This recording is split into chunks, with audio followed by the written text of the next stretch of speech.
দৰমহা বেছিকৈ লয় নেকি পৰীক্ষা কৰিব বিত্ত বিভাগে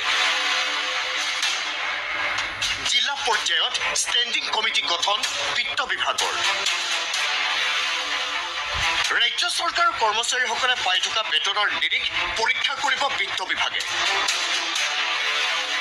ৰাজ্য চৰকাৰৰ বিত্ত বিভাগৰ সচিবে কৰ্মচাৰীৰ বেতনৰ নিৰিখ পৰীক্ষাৰ বাবে জাননী জাৰি কৰিছে ইয়াৰ বাবে জিলাভিত্তিক 5জনীয়া কমিটি গঠন কৰিছে বিত্ত বিভাগে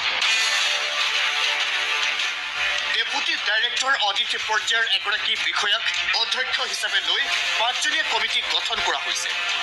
deputy account officer audit officer assistant account officer সদস্য হিচাপে থাকিব কমিটিখনত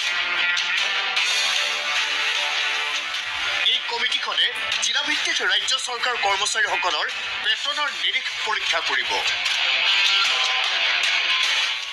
পদোন্নতি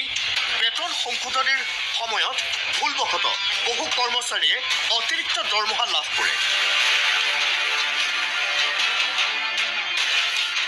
এনে অতিৰিক্তভাৱে দৰমহা কোনো কৰ্মচাৰীয়ে লাভ কৰি আছে নেকি তাৰ পৰীক্ষা কৰিব কমিটিখনে পুনৰীক্ষণত অনিয়ম ধৰা পৰিলে তাৎক্ষণিকভাৱে DDOক শুধৰণিৰ বাবে কমিটিয়ে পৰামৰ্শ দিব এই গোটেই প্ৰক্ৰিয়াটোৱে অৱসৰ গ্ৰহণ কৰিবলৈ ৩৬ মাহ বাকী থকা বিষয়া কৰ্মচাৰীকো সামৰি ল'ব কিন্তু হঠাৎ বিত্ত বিভাগে কিয় কৰ্মচাৰীৰ বেতন পুনৰীক্ষণৰ সিদ্ধান্ত ল'লে অৱসৰৰ সময়ত কৰ্মচাৰীয়ে সন্মুখীন হোৱা সমস্যা দূৰ কৰাৰ বাবে এই সিদ্ধান্ত নে আন কোনো কাৰক আছে এই প্ৰক্ৰিয়াৰ আঁৰত